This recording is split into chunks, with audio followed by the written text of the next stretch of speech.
الحمد لله نحمده ونستعينه ونستغفره ونؤمن به ونتوكل عليه ونعوذ بالله من شرور أنفسنا ومن سيئات أعمالنا من يهده الله فلا مضل له ومن يضلله فلا هادي له وأشهد أن لا إله إلا الله وحده لا شريك له وأشهد أن محمدا عبده ورسوله أما بعد فأعوذ بالله من الشيطان الرجيم بسم الله الرحمن الرحيم والذين هم لأماناتهم وعهدهم راعون صدق الله العظيم. محترم حضرات، اس وقت میں نے 18ویں پارے سورہ مومنون کی شروع کی من جملہ آیات میں سے ایک آیت پڑھی. 18واں پارہ شروع جو ہوتا ہے قد افلح المؤمنون، کہ یقیناً مومنین کامیاب ہو گئے، فلاح پا گئے. پھر اس کے بعد اللہ سبحانہ و تعالیٰ نے آگے مومنین کے کچھ کامیاب ہونے والے کی صفات بیان فرمائے، کچھ حالتیں بیان فرمائی ہیں. بہت ساری حالتیں بیان فرمائی ہیں. اس میں سے آگے چل کر کے ایک آیت کریمہ میں اللہ تبارک و تعالیٰ فرماتے ہیں والذین هم لأماناتهم وعہدهم راعون. کامیاب ہونے والے مومنین کون ہیں؟ جو اپنی امانتوں اور اپنے وعدہ ایک طرف سے ہوتا ہے اور عہد جو ہوتا ہے وہ دونوں طرف سے ہوتا ہے، ان کی رعایت کرنے والے ہیں. دراصل اس آیت کریمہ میں اللہ سبحانہ و تعالی نے امانتوں اور وعدوں کا لحاظ رکھنے کا حکم فرمایا ہے. اس آیت کریمہ میں اللہ سبحانہ و تعالی نے اس طرف اشارہ فرمایا ہے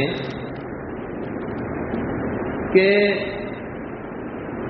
دین جو ہے وہ صرف اور صرف عبادت کا ہی نام نہیں ہے.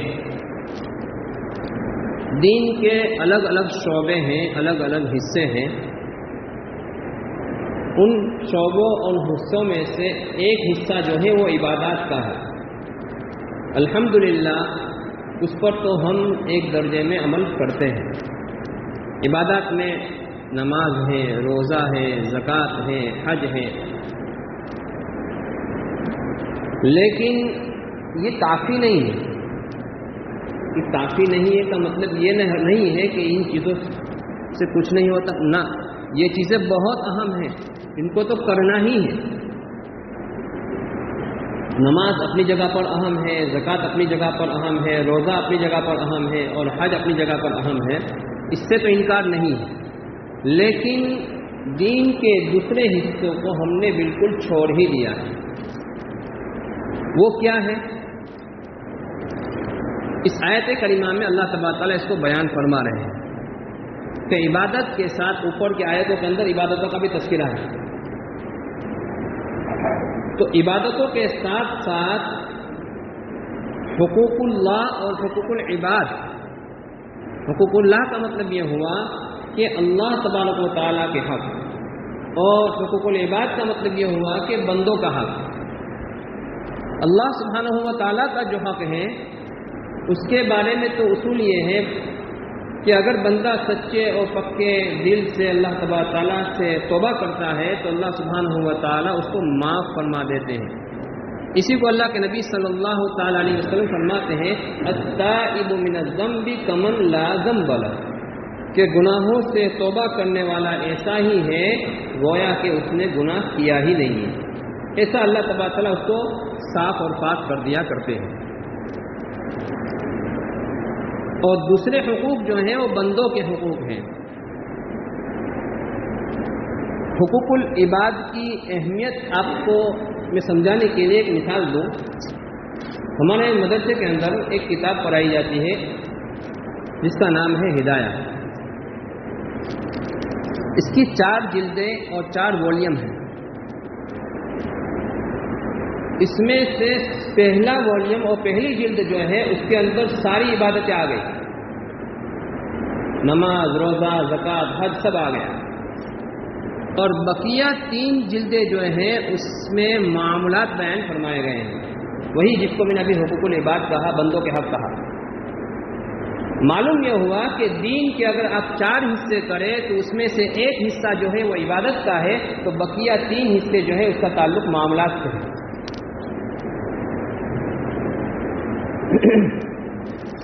میں نے بھی کہا کہ حقوق اللہ تو اللہ تبارک تعالیٰ معاف فرما دیں گے، لیکن حقوق العباد جو ہیں وہ اللہ سبحانہ و تعالیٰ نے اصول بنا رکھا ہے کہ جب تک بندہ معاف نہیں کرے گا وہاں تک اللہ تبارک و تعالیٰ معاف نہیں فرمائیں گے. اس لیے بندوں کے حقوق جو ہیں وہ بہت اہم ہیں، چاہے وہ ہم نے مالی حقوق ہو یا ہم نے ان کو کوئی تکلیف پہنچا دی ہو، ہم نے ان پر کوئی ظلم کر دیا ہو. ان ساری چیزوں کا معاملہ جو ہے ہمیں دنیا ہی کے اندر حل کر لینا چاہیے، اس سے معافی تلافی کر لینا چاہیے. اگر اس کے پیسے ہمارے ذمہ باقی ہے تو اس کو ادا کر کے اس سے معاف گویا کہ اس سے یا تو معاف کرا لے یا تو پھر گویا کہ ادا کر دے. اس کی اہمیت ہمیں سمجھ میں نہیں آتی، اس لیے میں آپ کو ہمارے اکابر میں سے آپ کو 2 مثالیں دے رہا ہوں. ذرا اس کو توجہ سے سنیے گا، انشاءاللہ بہت کام آئے گا. حضرت شیخ زکریا صاحب رحمۃ اللہ تعالی علیہ، حضرت مولانا شیخ زکریا صاحب رحمۃ اللہ علیہ، ہر ایک دنیا جانتی ہے. وہ فرماتے ہیں کہ 2 پیسوں کے خاطر، 2 پیسے، 2 روپیہ نہیں کہہ رہا ہوں میں، 2 پیسوں کے خاطر کل قیامت کے دن 700 مقبول نمازیں دینی پڑے گی. 2 پیسوں کے خاطر کل قیامت کے دن بندے کو 700 مقبول نمازیں دینی پڑے، ایسی نمازیں جو اللہ کے ہاں قبول ہو چکی ہو. اب ذرا اندازہ لگاوے کیا ہمارے پاس ایسی نمازیں ہیں؟ میں نہیں کہہ رہا ہوں، حضرت خود فرما رہے ہیں. حضرت نے اپنے خادم سے کہا، حضرت مولانا شیخ زکریا صاحب رحمۃ اللہ علیہ کی بات کر رہا ہوں، انہوں نے اپنے خادم سے کہا کہ بھائی خیال رکھنا، میرا حساب جو آپ کرتے ہیں اس میں گڑبڑ مت کرنا.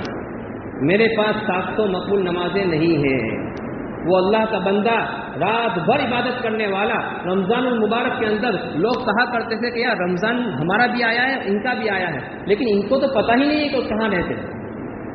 پوری رات عبادتوں کے اندر گزارتے تھے.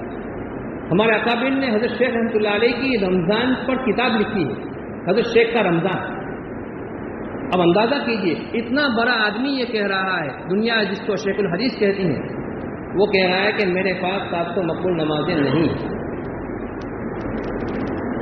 دوسری مثال میں آپ کو دے رہا ہوں، حضرت مولانا عمر صاحب پالنپوری رحمۃ اللہ تعالی علیہ، جو ہمارے دعوت و تبلیغ کے بہت بڑے بزرگ گزرے ہیں. انہی کے بیٹے حضرت مولانا یونس صاحب پالنپوری جو آج کا سبق روزانہ آتا ہے، ان کی بات سنا رہا ہوں، یہ بھی سننے کے قابل ہے. ایک آدمی نے ان کو چائے پلائی. اس زمانے میں چائے کی قیمت 2 پیسے 4 پیسے 1 پیسے رہی ہوگی.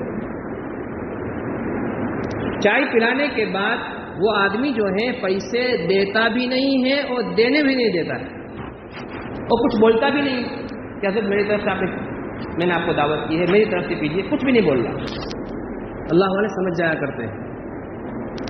تو مولانا عمر صاحب جو ہے انہوں نے پوچھا، بھائی کیا بات ہے، آپ نے چائے مجھے پلائی، میں پیسے دینا چاہتا ہوں، آپ مجھے دینے بھی نہیں دیتے ہیں اور خود کچھ کہہ بھی نہیں رہے کہ میری طرف سے دعوت ہے، میں نے پلائی ہے، کیا بات ہے؟ تو وہ اللہ کا بندہ کہنے لگا، سنیے گا ذرا کان لگا کر. وہ اللہ کا بندہ کہنے لگا کہ مولانا ایک بات بنائی تھی لیکن بنی نہیں. ایک بات بنائی تھی لیکن بنی نہیں. میں یہ چاہتا تھا کہ میں آج آپ کو چائے پلا دوں اور اس کے پیسے میں ادا کر دوں، اور آپ کو میں یہ بھی نہیں کہوں گا کہ میں نے آپ کی دعوت کی ہے. گویا کہ وہ پیسے میں آپ سے مانگوں گا بعد میں، دنیا میں نہیں، آخرت میں. کیونکہ میرے پاس گناہ بہت ہے، مجھے نیکیوں کی ضرورت ہے، تو کل قیامت کے دن مجھے آپ کی نیکیاں مل جائے گی. مولانا عمر صاحب رحمۃ اللہ علیہ سے کہہ رہا ہے وہ آدمی. مولانا نے کہا کہ اچھا ہوا، اللہ کا شکر ہے کہ اللہ نے یہ راز فاش کر دیا، ورنہ میرے تو آ کے کل قیامت کے دن میں کہاں سے نیکیاں دیتا تجھے. پھر مولانا نے اپنے جیب سے پیسے ادا کیے چاہیے. ہم اس کو معمولی سمجھتے ہیں. تو حقوق العباد کی ہمارے نزدیک کوئی اہمیت ہی نہیں ہے. کسی کے پیسے باقی ہے، دکاندار ہمیشہ یہی شکایت کرتے رہتے ہیں. اب ظاہر ہے کسی سے قرضہ لیا، اب وہ قرضہ جو ہے جب تک ادا نہیں کرے گا، وہاں اگر اس حال میں موت آ گئی تو یاد رکھیے گا جنت میں جانے سے آدمی رک جائے گا. اس پر میں ایک قصہ سنا رہا ہوں، وقت بہت کم ہے. وہاں ذوالفقار صاحب نقشبندی رحمۃ اللہ تعالیٰ دامت برکاتہم کا وہ فرماتے ہیں، امام غزالی رحمۃ اللہ علیہ بہت بڑے بزرگ گزرے ہیں. انہوں نے ایک آدمی کو خواب میں دیکھا جس کا انتقال تقریباً 15 سال پہلے ہوا تھا. ذرا سنیے گا اس کو. 15 سال پہلے اس کا انتقال ہوا تھا. 15 سال کے بعد حضرت امام غزالی رحمۃ اللہ تعالیٰ علیہ نے ان کو خواب میں دیکھا اور پوچھا کہ کیا ہوا. تو وہ بزرگ کہنے لگے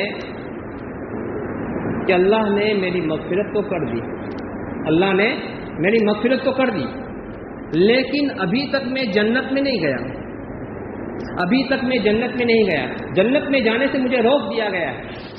پوچھا کیا بات ہے؟ کہا کہ زندگی میں نے ایک آدمی کے پاس سے سوئی لی تھی، سوئی جس کو واپس کرنی تھی وہ میں واپس نہیں کر سکا. اسی وجہ سے اللہ تبارک تعالیٰ نے کہا فرمایا کہ اب تم جنت میں ابھی تک نہیں جا سکتے ہو جب تک تمہارے ورثہ جو ہیں اس سوئی کی قیمت یا اس سوئی کو اس آدمی کو پہنچا نہ دے یا اسے معاف نہ کروا دے.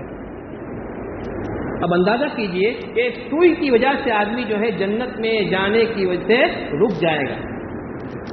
دنیا میں اس کی قدر نہیں ہوتی. بہت سارے حضرات جو ہیں اس معاملے میں عبادت کا کچھ خیال ہی نہیں ہے، بلکہ الٹا یہ کہتے ہیں کہ کس کو دیے نہ آپ کے رہ گئے. یہ عجیب بات ہے، ذرا سوچنے کی بات ہے. آدمی نیت کر لے اور اپنا ایک لسٹ بنا لے ہوئے، ایک فہرست بنا لے ہوئے کہ کس کے حقوق میرے ذمہ باقی ہیں. کسی کو میں نے برا بھلا کہا تھا اس کو بھی لکھ لے، میں اس کی معافی کروا لوں گا. کسی کو میں نے مار دیا تھا ناحق طور پر، گالی دے دی تھی، اس کو بھی لکھ لے. کسی کے ذمے کچھ قرض کسی کا ہمارے ذمے ہے تو اس کو بھی لکھ لے. آدمی شیطان جو ہے نا وہ انسان کو مایوس کر دیتا ہے.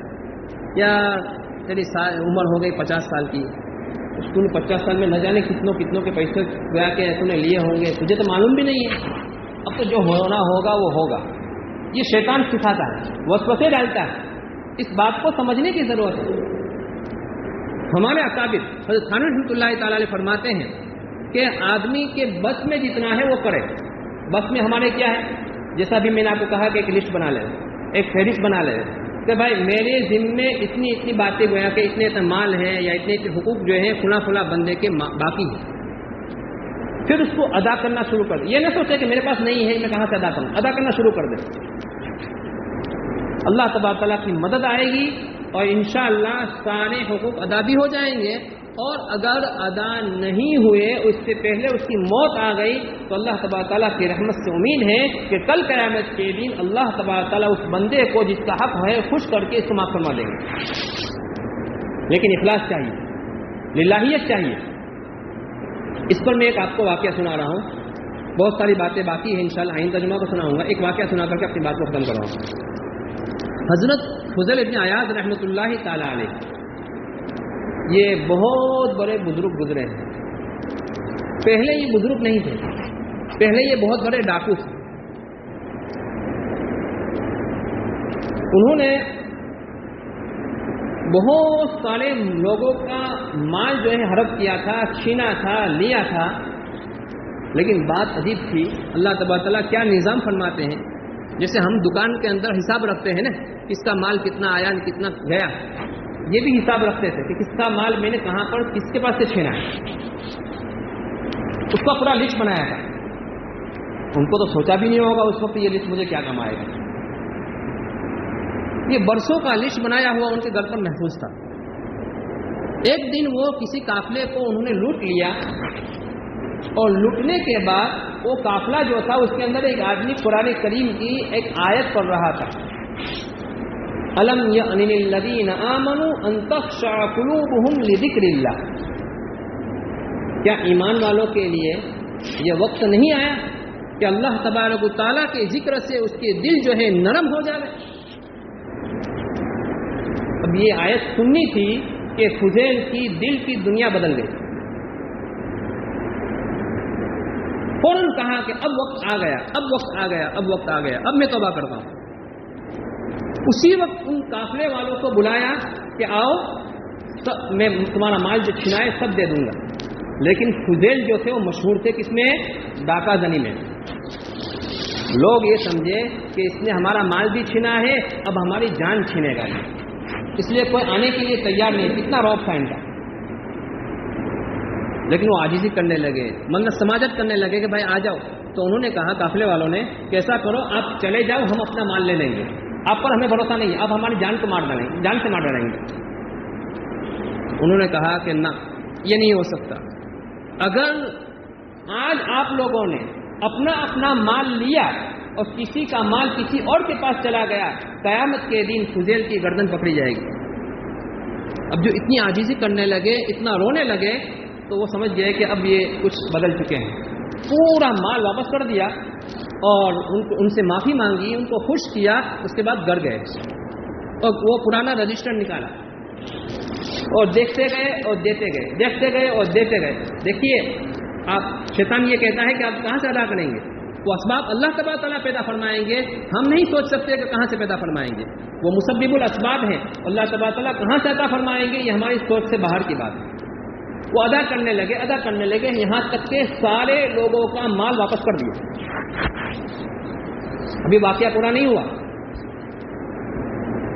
مال واپس کرنے کے بعد انہوں نے چند دنوں کے بعد دیکھا کہ رجسٹر کے اندر ایک یہودی کا قرضہ باقی رہ گیا ہے، جو 40,000 کچھ اشرفیہ تھی وہ باقی رہ گئی ہے. اب سوچا کہ میرے پاس تو کچھ بھی نہیں ہے. وہ نیشاپور کا رہنے والا تھا، سفر کیا، وہاں گئے اس یہودی کے پاس اور اس سے کہا کہ بھائی میں فضیل ہوں، فلاں وقت فلاں جگہ پر فلاں تاریخ کو میں نے آپ کے 40,000 درہم چھین لیے تھے اور میں نے اس سے توبہ کر لی ہے اور میں نے سارے لوگوں کے حقوق کو ادا کر دیا ہے، لیکن آپ کو دینے کے لیے میرے پاس اب کچھ بھی نہیں رہا. آپ چاہے تو مجھے معاف کر دیں، چاہے تو مجھے نوکر اور غلام بنا لے، میں آپ کی مزدوری کروں گا. فضیل جو ہے ان کی مزدوری کرنے لگے. ایک دن اس یہودی نے ایک کام کیا. اس نے سابقہ کتب کے اندر پڑھا ہوگا کہ جب مسلمان کوئی سچی توبہ کرتا ہے تو اللہ تبارک تعالیٰ اس کے ہاتھ میں مٹی کو بھی سونا بنا دیتے ہیں. اب اس یہودی نے ایک تھیلی کے اندر مٹی بھری، اس مٹی کو بھر کر کے اپنی الماری کے اندر، گوکھلے کے اندر، کباڑ کے اندر رکھ دیا اور مکان سے باہر نکل گیا. اور پھر فضیل کو بلایا، بھائی یہاں آؤ، کیونکہ نوکر تھے، ان کے خادم تھے، ملازم تھے. کہا کہ میں تم سے کچھ لینا نہیں چاہتا، میں نے قسم کھا لی، بس ایک کام تمہیں کرنا ہے، تمہارا قرضہ معاف ہو جائے گا. کیا کرنا ہے؟ کہا وہ تھیلی لے کر کے آؤ، اندر پڑی. جب وہ تھیلی لائے گئے، کہا کہ نکالو، کھولو اس کو، تو اس میں سے 40,000 اشرفیاں نکلی. حالانکہ کیا بھرا تھا اس کے اندر؟ مٹی بھری ہوئی. اور ساری اشرفیاں اس نے یہودی کو ادا کر دی. اب وہ یہودی نے کہا، یہودی کا الفاظ سنیں کہ میرے کفر کے تانبے کو آپ نے تو ایمان کے سونے سے بدل دیا. میرے کفر کے تانبے کو آپ نے ایمان کے سونے سے بدل دیا. اب مجھے دعوت دیجیے، میں ایمان لینے کے لیے تیار ہوں. اسی وقت اس یہودی کے ساتھ میں 73 آدمی 73 آدمی مسلمان ہو گئے. جب آدمی سوچ لیتا ہے کہ مجھے ادا کرنا ہے تو کوئی مشکل بات نہیں ہے. اللہ تبارک تعالیٰ اس کے لیے اسباب مہیا فرما دیا کرتے ہیں. انشاءاللہ بقیہ باتیں آئندہ بات عرض کی جائے گی. اور ایک بہت اہم بات ہے جو گزشتہ جمعہ کو بھی میں نے عرض کی تھی اور آج پھر سے وہ جمعیت علماء ہند کی طرف سے اعلان بھی آیا ہے کہ یونیفارم سول کوڈ کے بارے میں یہ اسکین کرنے کا جو پیج ہے میں نے امام صاحب کو دیا ہے، جمعیت کی طرف سے آیا ہے. آج رات 12 بجے تک آخری وقت ہے. ہماری غفلت اتنی ہے کہ ہمارے پورے گجرات کے اندر صرف 8% ووٹنگ ہوئی ہے. اب اندازہ کیجئے اتنے مسلمان ہیں، 100% میں سے صرف 8%. اس لیے ہمیں یہ اعلان دیا گیا ہے جمعیت علماء ہند کی طرف سے، اس کو نماز کے بعد بہت سے حضرات جانتے ہیں، موبائل میں بھی یہ کوڈ ہے، اس کو اسکین کر کے آج رات 12 بجے سے پہلے ووٹنگ کر دے اور اس کو ضروری سمجھے۔ میں نے گزشتہ جمعہ کو بھی عرض کیا تھا کہ اس کو فرض سمجھے، یہ ہمارا فرض ہے، اس کو معمولی نہ سمجھے۔